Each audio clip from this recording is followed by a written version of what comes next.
بسم الله والحمد لله والصلاة والسلام على رسول الله. اللهم لا سهل إلا ما جعلته سهلا وأنت تجعل الحزن إذا شئت سهلا. Continuing with the ways shaitan attack human beings.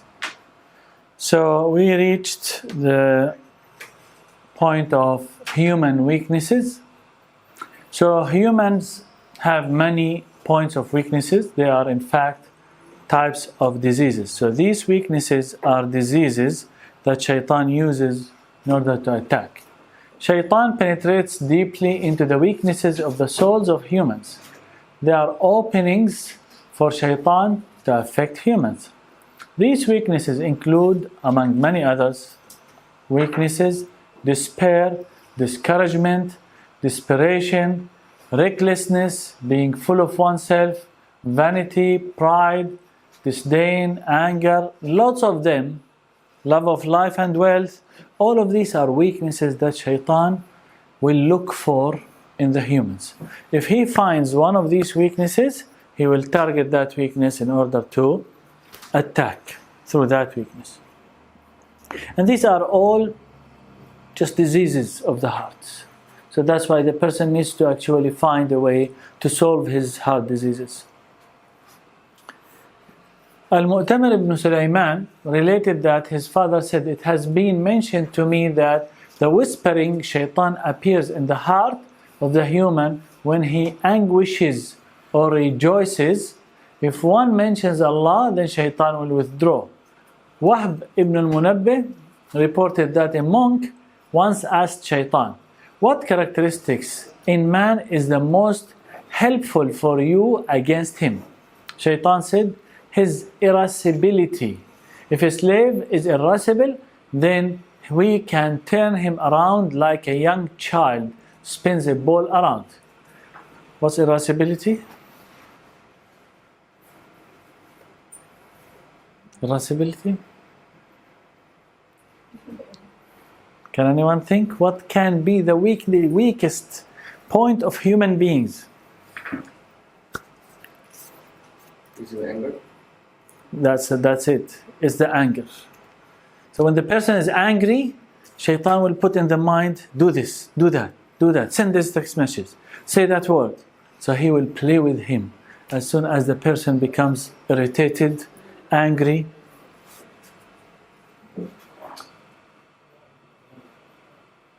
Ibn al-Jawzi records that Ibn Umar related that the Prophet Nuh asked shaitan about what characteristics he uses to destroy people. He said envy and covetousness. This is similar to what shaitan did to the brothers of Yusuf when he planted in them jealousy of their brother.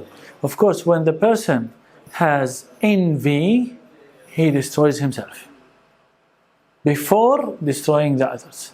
So envy can lead the person actually to destroy others because he doesn't want to see the goodness in them. But the envy person destroys himself before the others. So it is one of the key diseases of the heart that actually some of the scholars said one of the hardest diseases to remove from the heart is envy. The other one is arrogance. These two are really hard diseases to be removed. Some of the ways that shaitan will attack is through women and the love of this world. The Prophet ﷺ has informed us that he has not found on men a greater trial than that of women. For this reason, he ordered the women to cover all of their bodies, save the face and palms, the hands, and men have been ordered to lower their gazes. He also prohibited men to be in privacy with women, the seclusion or the khalwa, and he is not related, the woman who he is not related to. He said that if two such people were alone, then shaitan will be the third one in seclusion, and it happens actually a lot in nowadays. And Nisa'i records in his hadith with the sahih chain, the woman is to be concealed, and when she goes out, shaitan makes her look beautiful to the men who will look at her. And that is if the woman is not covered properly, if the woman is putting makeup, putting perfume, that's when Shaitan actually is going to be in her way and will use her to attract the men. Singing and music is another way Shaitan will use. Singing and music are two tools of Shaitan that are used to ruin the heart of the human and to destroy his soul. Subhanallah. We were raised up learning from our shuyukh that the love of Quran and the love of nasheed, we're speaking about nasheed, the halal nasheed, cannot be in the one heart. So either the person will love the nasheed and you will find him away from the Quran, or the person will love the Quran and you will find him away from the nasheed. That doesn't mean that he doesn't listen to nasheed at all, but meaning that he will love the Quran to the extent that it will overcome his love to the nasheed. But if he starts to love the nasheed a lot, that they will have overcome the Quran. Ibn al-Qayyim has written that from the machinations or the missions of the enemy of Allah and snares that he uses on those who are lacking in knowledge, intelligence and religion, and by which he traps the hearts of the ignorant and foolish, is by listening to clapping, whistling and singing, to forbidden instruments that take the hearts away from the Quran and make them addicted to sins and lewdness. So all of these machines and the instruments of music, like piano nowadays, for example, if you look at the Islamic nasheeds, unfortunately, you look at them and you will find that nowadays nasheeds, you will hardly find a nasheed without a piano, a guitar, to the extent that you do not differentiate actually between the singing and the performance of the singers and the nasheed. They are not different, they are almost the same. And that's where we are at the moment. This is the Quran reciting of Shaitan, and it keeps one from the Quran of the merciful. It is the chant of the homosexuals and the adulterers. Shaitan is able to deceive the wrongful souls by it. He makes it look good to them by way of deception. He inspires them with false thoughts to consider it something good. They accept his guidance and therefore neglect and avoid the Quran. From the things that are surprising actually, to see some people crying when they listen to nasheed, and they don't cry when they listen to the Quran. And this is a sign actually that the heart is filled with nasheed and the Quran has no place for it.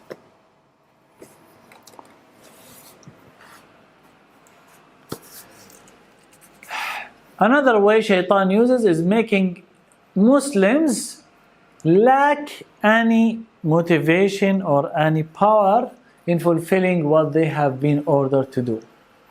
If a Muslim adheres always to the teachings of Islam, Shaitan will have no way to misguide or toy with him or play with him. But if he becomes negligent or lazy in some of his acts, then Shaitan has a chance with him. So the moment we become a little bit lazy about some of what we were ordered, like fara'id, then that moment Shaitan will have a way on us.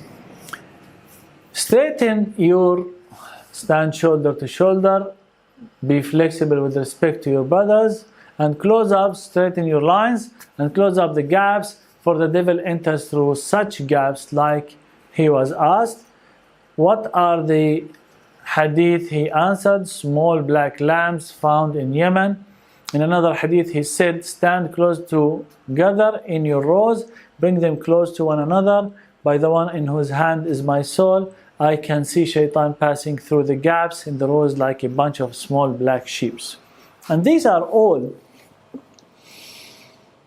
If you look at nowadays our rows in prayer, you will hardly find someone who's touching his brother next to him in the prayer. They are all trying to leave that gap, and they feel not comfortable if they touch their brother's feet or their shoulder touch their shoulder. Although the Prophet ﷺ said shoulder to shoulder, foot to foot. meaning that they need to touch, they need to be next to each other. And he said, touch each other, you will have mercy amongst each others. But what we have nowadays, if you look at the row of the people who are praying from the back, you will not find anyone touching the other. Not from the shoulders, not from the feet.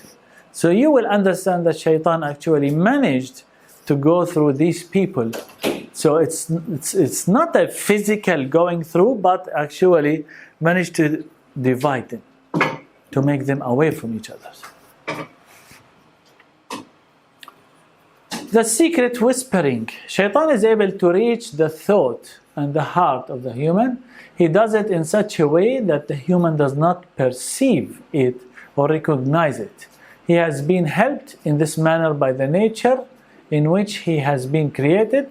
This is the thing known as the whisper or thought that enters into human minds. We have lots of times that we have whispers to do the wrong or the bad things. These are ways that Allah Azza wa Jal gave to Shaitan to be able to whisper in our ears or in our mind to do the wrong things. So this is one of the tools that Shaitan uses.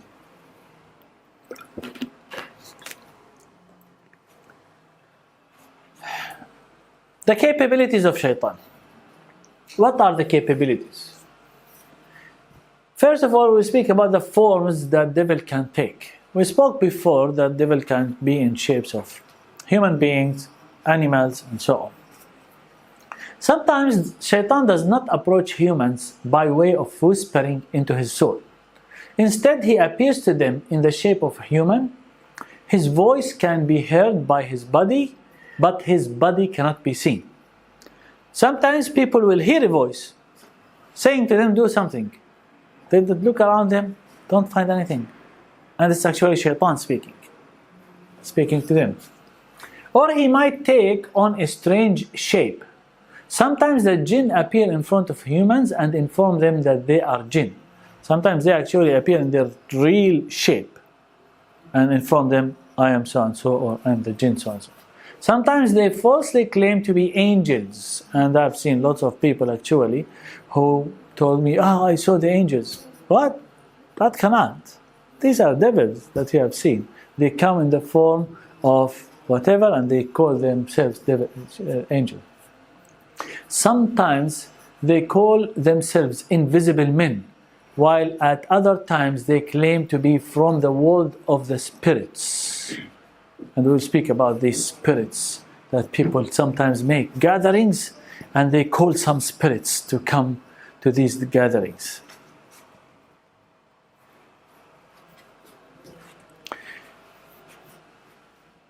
All of these things have been related from people throughout the ages. Sometimes the devils speak directly to a person, while at other times they speak through a medium or using the tongue of that person for a while.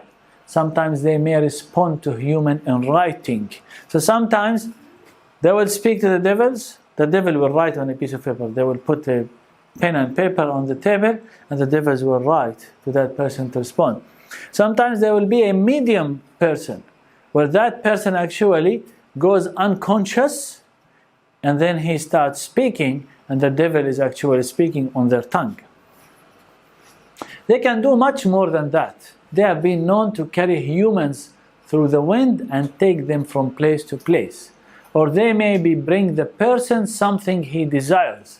But this is only done with the evildoers who do not believe in Allah as the Lord of heavens and the earth, or those people who do sinful acts.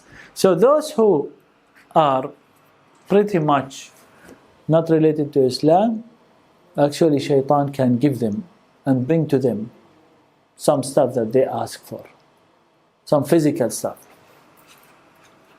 Many times such people appear like the most pious of people, but in reality they are the most misguided and corrupt people. Many of the past and present have related such incidents, and they cannot be denied since the reporting of such occurrences has been widespread and continuous. I've seen some people who were called shuyukh, who were imams of masjids, and people go to them and pay money to them to do things which are magic and related to jinn. Al-Hallaj was a magician, and sometimes devil would serve him. He was with some of his companions on Abu Qabis mountain, which is in Mecca, around Mecca. They asked him for some sweets. He went off to a place close by and brought a plate of sweets. Later, it was determined that those sweets had been stolen from a store in Yemen, and the devil has carried it to that place. So Al-Hallaj was one who was known to deal with the jinn. So they asked him for sweets in Mecca. He went for a couple of minutes, came back with sweets. After months, they heard that some sweets were stolen from Yemen. So actually the jinn was able to bring that plate of sweets from Yemen to Al-Hallaj in Mecca. So these are capabilities of the jinn. Things like that happen to many. Besides Al-Hallaj, who live evil lives. We know of many such people during our time and during other times. Like the man who is now, during Ibn Taymiyyah's time, in Damascus. Shaitan used to carry him from Salihiyya mountains to villages around Damascus. He would be carried through the air to the windows of the houses and enter the houses with the people seeing him. So he will be flying in the air. Shaitan will be carrying him and taking him from a place to a place. He would come at night to the small gate, one of the 6 gates around Damascus at that time, and he and his companions would be seen there. And he is one of the most wicked people. One of them was in a fortified prison in a city called Ash-Shahida. He would go through the air to the top of the mountain, and people would see him. The devil used to carry him. He was a highway robber. So he used to cut the ways of the travelers and rob them and steal from them. So he was in the prison, but Shaitan will be taking him out, and people would see him in the mountains. Most such people are leaders of evils. Those who we see from them things that are not normal, like flying in the air, walking on the water, and do all of this stuff, these are evil people. That means that definitely they are dealing with the devils. One of them was called Al-Barsha Abu Al-Majib. His tent was pitched for him once on a dark night. Bread was made in the manner of an offering. They did not mention Allah, and there was none among them who would mention Allah, nor had they any book containing Allah's name. Then Al-Barsha rose in the air. They watched him and heard him speak to Shaitan, and heard Shaitan speak to him. Whoever laughed or stole some of the bread would be hit without knowing who hit him. Then Shaitan informed them of some of the things they had asked about. Then he ordered them to sacrifice a cow, horse, or similar animal. He told them to strangle the animal and not to mention the name of Allah upon it. When they would do that, he would then fulfill their needs. So he will ask them to slaughter an animal without mentioning the name of Allah for his sake, and if they do that, he will do for them anything. What about the people who, like nowadays, the singers, where they sing about evil stuff and that? These are evil people, but we don't know if they deal with evil or not. Like you've heard about this new Nike shoes. Yeah. One of the things that evil human beings are doing. Ibn Taymiyyah also mentioned the Sufi Sheikh, who said about himself that he used to commit adultery and sodomize boys. He said, a black dog with 2 white spots between his eyes would say to me, so and so will come to you about an oath he made by you, and I have fulfilled his need on your behalf. Then the person would come with that oath already tell him about, and that disbelieving sheikh would do it. So anything that person will be asked to do by the jinn, he will be doing it to get some benefits from the devil. Ibn Taymiyyah mentioned from the same man, if anyone desired me to change anything like glue, then would speak until I lost my sense, and then I would find the glue in my hand or my mouth and not know who put it there. So someone will be asking the jinn about something, he will be speaking until he goes unconscious, he will walk out again, and he will find it. And he said, when I walked at night, I would have a black staff with a light in front of me. Ibn Taymiyyah said, when that sheikh repented and started to pray, fast, and avoid the forbidden acts, the black dog left him. And the alteration stopped, and he could not produce glue or anything else. So that means all of these things that are miraculous or abnormal were coming from shaitan actually. Shaitan will be doing this to the person so that the person will think good of himself. And he will think that he is pious. That's why Allah Azza wa Jal has provided him with all of these amazing things. Ibn Taymiyyah also mentioned another sheikh who would send his devil to possess certain people. The family of those people would come to the sheikh asking him to rescue their relatives. Then that sheikh would tell his devil to leave that person. The family would then pay that sheikh lots of money for his services. Sometimes the jinn would go to the sheikh or bring to the sheikh money and food that they had stolen from people. Some people had some figs. The sheikh asked his devils for some figs, and they brought those figs to him. When the owners went to their containers, they found the figs gone. So devils can actually go and steal some things and pass them to the friends of them from the human beings. So these shuyukh who come and actually send the devils to possess some people, and then the people will come to ask for help, and he will call the shaitan to leave that person alone, and then he will take money. So it's a sort of trade or money. It's only money driving. Ibn Taymiyyah mentions another person who was busy in acquiring knowledge. The devils came to him to deceive him. They said to him, we have made the prayer no longer obligatory on you. One of them actually, like Al-Junayd, Abdul Qadir al-Jilani. Abdul Qadir al-Jilani was from those who shaitan came to him and he said to him, no need for you to pray anymore. You are forgiven. And we will bring you whatever you need. Then they would bring him sweets or fruits until he met a true scholar and they asked him to repent. Then he paid the owners of the sweets for the sweets he had eaten while being tempted by the devil. So he discovered from where the devils used to steal these and paid back. In Majmu' al-Fatawa for Ibn Taymiyyah, he explained some of the ways the devils are tempting people. He wrote, I know some people whom the plants would talk to and tell them of their beneficial ingredients. So the plants actually will talk to the person. He will think that he is a pious man, that's why Allah Azza wa Jal made the plants talk to him. No, these are the devils talking inside the plants. Actually, shaitan who had entered the plant was the one talking. And I know people to whom the bushes and rocks would say, welcome, O devoted servant of Allah Azza wa Jal. Imagine walking in the street and the chair is saying to you, welcome, O devoted servant of Allah. You will look, oh, MashaAllah, I reached that pious level. It's actually shaitan that is talking to the person in order to deceive him. If they read the verse of the throne, Ayat al-Kursi, all of that would stop.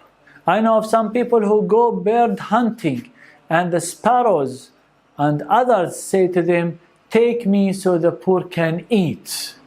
So imagine the pigeons and the birds will come to him and say to him, take me and feed me for the poor.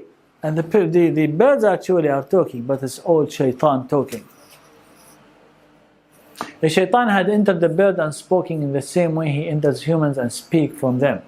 And some people are in their houses with the doors locked and see themselves outside while they did not open the door, and vice versa. So people will be seeing them outside, but actually they are inside, they did not open the door. Similar is the case with the city gates. Jinn take them in and out of them quickly. Lights will shine for them. Or a person who he was seeking would appear while actually it was Shaitan appearing like his friend. If they recite the verse of the throne, all of that will stop. So if you want to know whether if something abnormal is happening to you, whether this is actually Shaitan or not, the thing that you need to do is recite Ayatul Kursi. If you recite Ayatul Kursi and this all disappeared, then that's all coming from Shaitan. If it did not disappear, then keep your mouth shut, it might be a karam. And Ibn Taymiyyah wrote, I know of people who are spoken to be something that says, I am from the commands of Allah. So someone will come and say to him from where, he doesn't know, I am from the commands of Allah. They do not know from where they are. And he tells the person that he is the Mahdi that the Prophet gave glad tidings of. So he will tell him, you are the Mahdi. We know that someone came around 125 years ago, claimed that he was Al-Mahdi. Have you heard about him? He passed away in 1908. And his movement is still until now, which is the Ahmadiyya. Ghulam Mirza Ghulam Ahmad or Ahmad Ghulam Al-Mahdi. They called him Al-Mahdi, Al-Masih Al-Mahdi. How they brought together, Allah knows. And then we have Khalifat al-Mahdi, and then Khalifat al-Mahdi. Until now we have the Khalifa of al-Mahdi, and now they are spreading everywhere. They are calling themselves the Muslims. Shaitan actually came. I won't be surprised if Shaitan came to him actually and said to him, oh, you are al-Mahdi that Allah Azza wa Jal said, and you are the Messiah that Allah Azza wa Jal sent. And he believed it and he went out, and that's it. He performed supernatural acts for him. For example, if he even thinks of flying with birds or locusts through the air, or if he desires them to go to the right or left, they do whatever he wishes. Or if he thinks to get some cattle up or have them sleep or live, it happens for him without any apparent movement on his part. And if they take him to Mecca and take him back, can happen. Anything can happen. And we have, remember the verse of the Quran, which is وَقَالَ عِفْرِيتٌ مِّنَ الْجِنِّ أَنَا أَتِيكَ بِهِ قَبْلَ أَن تَقُومَ مِن مَقَامِكَ. I will bring you the throne of Balqis before you stand from your place. And Sulaiman used to sit in his place around an hour or two. So meaning that he will be going there, bringing the throne, coming back within less than 2 hours. So they have that capability of doing all of that. Remember, if something not normal happened, if I want to know whether this is from Shaitan or not, it's only one criteria, which is Ayatul Kursi. Ayatul Kursi will just differentiate for you what is going on. If he thinks to give them, and they take him to Mecca and back, someone will be brought to him in a beautiful form, and he will be told that it is one of the noble angels who has come to visit him. The man will say to himself, how can the angel look like a beardless youth? Then he will look up again and find that he has a beard. It will be said to him, the sign that you are the Mahdi is that you have a specific birthmark. He will look and he will see it. All of that is from the plots of Shaitan. Shaitan does not leave anyone alone, especially those who go in depth. Ibn Taymiyyah also wrote that the people of misguidance and heresies, those who are ascetic and worshippers, but not according to the manner prescribed by sometimes have strong influence that draws prescribed by Quran and Sunnah, and sometimes they have influence that draws many of the places of Shaitan in which it is prohibited, for example, to pray. So Shaitan will affect those who do not have the knowledge in the Quran and the Sunnah. Those who do not have the knowledge, they will be the easiest for Shaitan. That's why they say فقيه واحد, one knowledgeable scholar, أشد على الشيطان, harder on shaitan, من ألف عابد, from 1,000 worshipper. Because shaitan can attack the worshipper from where he doesn't know, but the knowledgeable person he cannot attack. This is because the devils descend upon them, and the devils talk to them about some matters in the same way they talk to the fortune tellers. In the same manner, they enter the statues and idols and talk to the worshippers of the idols. So do not be surprised. Actually, the idol worshippers at the time of the Prophet ﷺ used to hear something coming out of these idols in order to attract them that they are gods. And they help them in some of their needs in the same manner they help magicians. In a similar fashion, they help the worshipper of the idols, the sun, the moon, and the planets, when they worship them in a manner they think that are deserving of, or of sanctifying them, to dressing and lightening incense for them, and so on.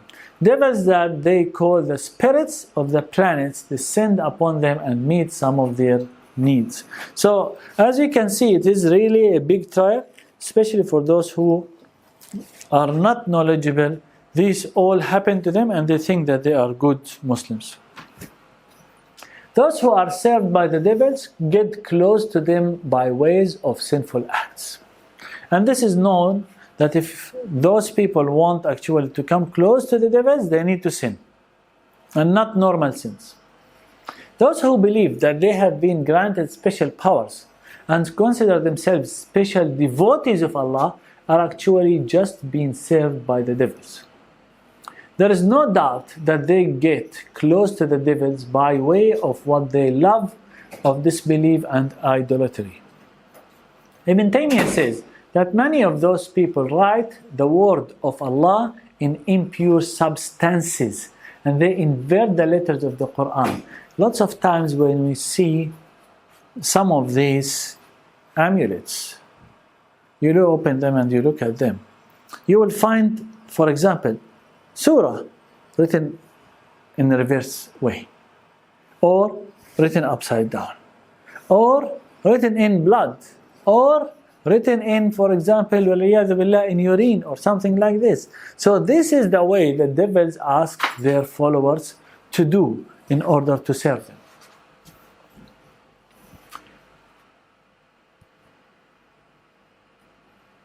And they write the word of Allah Azza wa Jal in blood or other impure substances. And they write or make other statements that are pleasing to shaitan. If they say or write what is pleasing to the devils, then the devils aid them in satisfying some of their desires, such as transforming water or transporting them in the air to some places. Or they might steal wealth from other treasurers, people who do not mention Allah's name over it, and bring it to some of their selected friends, and so on. So if you put your money and you do not mention the name of Allah Azza wa Jal, shaitan might come and steal it.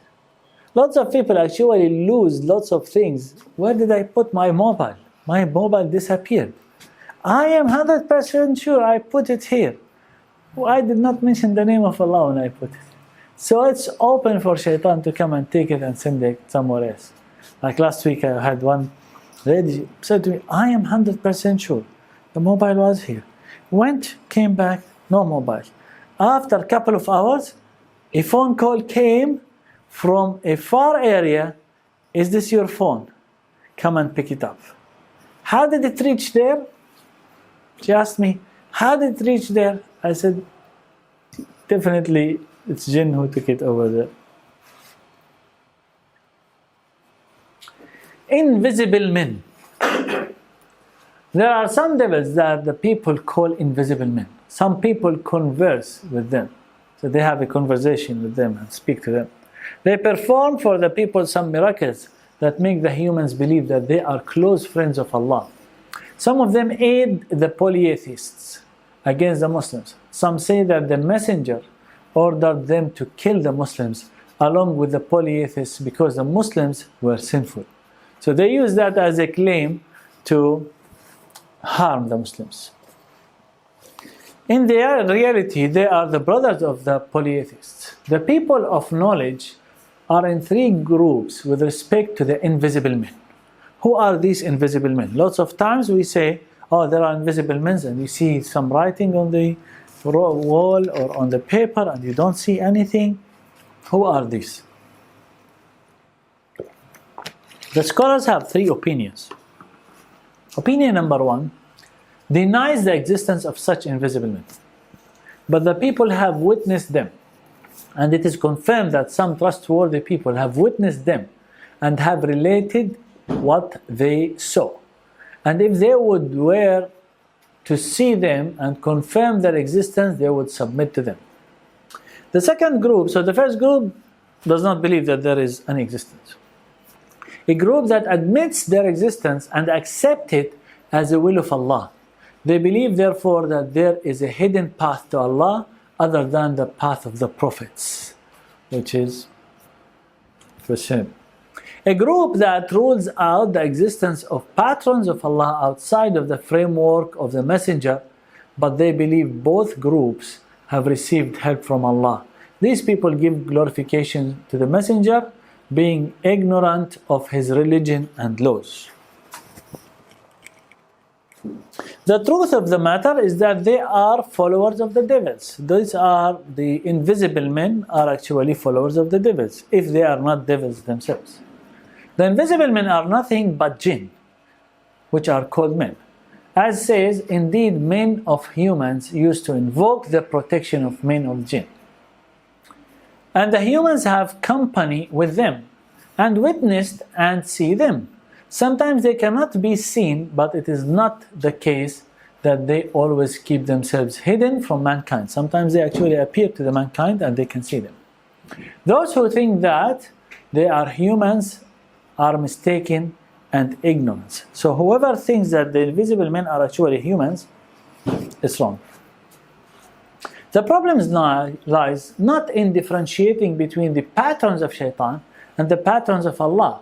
It is obligatory to compare the actions of the people and their statements to the Book of Allah and the Sunnah of the Prophet ﷺ. So how do you know that this person, for example, is truthful?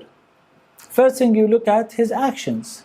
If his actions are following the Book of Allah and the Sunnah of the Prophet ﷺ, then we can think of what he is saying and what we can see from him. But if someone does not pray, and then he is saying that I have an angel that speaks to me, and you do not pray, how you want to be believed? What agrees with these two guides is the correct, and what disagrees with them is wrong. No matter what a person does and exposes of his deeds, he will not be a believer or devotee of Allah, even if he flies in the air or walks on the water, as long as he does not stick to the Book of Allah Azza wa Jal and the Sunnah of the Prophet ﷺ. So we are not going to believe anyone until we put him in the scale of the Quran and the Sunnah. The ruling about being served by the jinn. Some people will say, well, the jinn is helping me, is bringing me this and bringing me that. What's the problem with that? Can I get some support from the jinn? Can I get some help from the jinn? Jinn with humans are in different situations.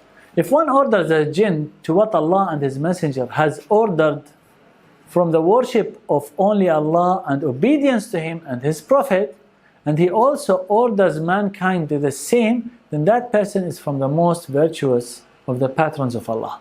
If he's ordering the jinn to believe, he's giving da'wah to the jinn, he's giving da'wah to the human beings, that's fine.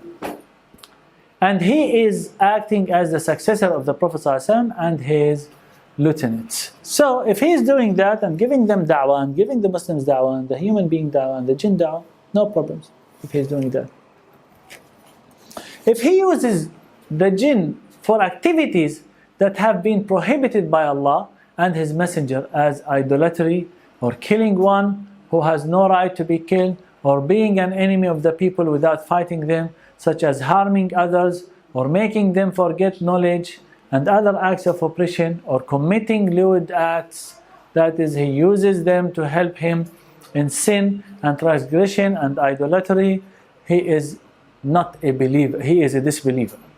If he uses them for acts of disobedience, then he is a sinner, either a fasiq or a sinner who is less than that. So if he is using, lots of people use the jinn, unfortunately, to differentiate or divide between a husband and a wife, between a brother and a brother.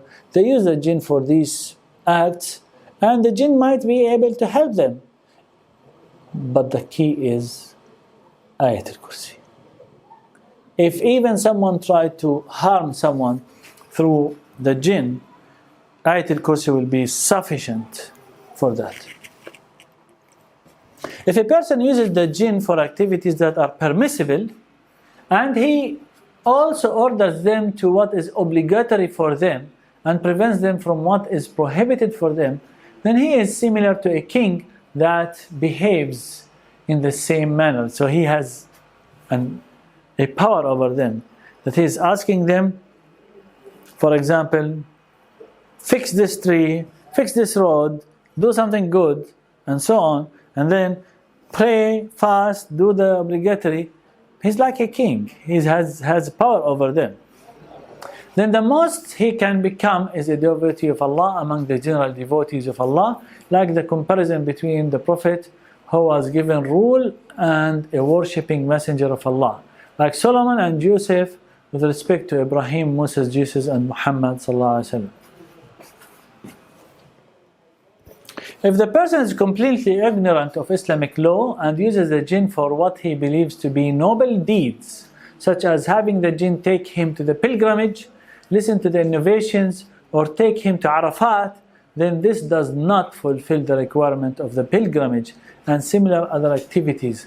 The person is misled and has been duped by such actions. Some people might use the jinn, take me to the Masjid al-Nawawi, I want to pray Taraweeh tonight in Masjid al-Nawawi. He goes there, pray Taraweeh and comes back. Cannot. That is cannot.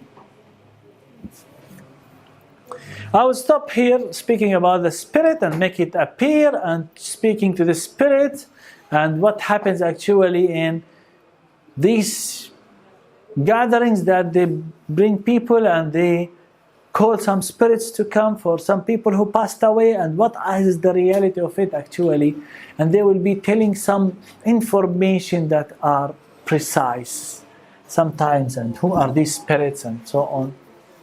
We'll start next week, inshallah. Yes? I have a question, two questions. The first one is about evil eye. So what does it mean actually by evil eye? Evil eye is someone who has, Allah Azza wa Jal has given him, it's like a power in his eye that can affect physically the others. So, for example, he will look at things, he will like it in the hands of someone else. We'll say, wow, what a beautiful thing. It will break on the spot. That's an evil eye. I saw some people like this. One of them actually came to my house. I had a huge trampoline in the backyard. I said, wow, what a big trampoline. Split into two. Straight away. So some people, it's not intentional. He's very good, mashallah, brother, but it seems like it's inside him. So he tries always, that's why if you have someone who is looking at any of your stuff, say to him, say mashallah, even if not Muslim. Say mashallah. If we were ordered as Muslims, if we see something that we like in ourselves or in our kids or in our house or anything, to say MashaAllah la quwwata illa billah, alhamdulillah alladhi tatimmu bini'matihi as-salihat. If something we like from ourselves, from something around us. So the evil eye is truth. So there is no way like to prevent that happens to us. MashaAllah la quwwata illa billah. This is mentioned in the Quran. ولولا إذ دخلت جنتك قلت ما شاء الله لا قوة إلا بالله. This is what prevents the evil eye. So if someone, you suspect they have evil eye, wow, what a beautiful car. Say ما شاء الله لا قوة إلا بالله. Get them to say it. And what's the second question? About the invisible men. So the invisible men are true, are real, like you say, but they are not part of human, but part of jinn. We'll speak about them next time, inshallah. Who are these? So I have someone who actually was invited to speak to these people, and he through a mediator, and he will be going with him to his house, and that person will go unconscious, and then a sound will come from the corner, and he will start speaking to him, and that person will speak to him, and they will have discussions and discussions and visits, because that was a scholar and he wanted to get to the bottom of it, to understand what's going on. And they used to start with him by saying, let's start with asking forgiveness from Allah Azza wa Jal. Let's start with praying on the Prophet Sallallahu Alaihi Wasallam. Let's start by making dua. So they used to start like this to fool him. And then they will start saying to him, Allah, we are. They said to them, who are you? They said, we are not jinn, we are not angels, but we are a different type of creatures who were created by Allah by saying be, and we were. And then they will be saying to him that Allah has sent us to you, He is pleased from you for what you are doing for the Ummah with your knowledge, and He is, and they will start praising Him. So these are all jinn, devils. Yes. So, brother, so we can cooperate with jinn as long as it is not disobedience, yeah? So we can actually... I did not say that, because even though we said that the person is able to ask the jinn to do good things, but remember that Sulaiman alayhi salam asked Allah Azza wa Jal not to give that authority to anyone after him. So I even doubt that there is someone who can have authority over the jinn in the right way. Okay? سبحانك اللهم وبحمدك نشهد أن لا إله إلا أنت نستغفرك ونتوب إليك.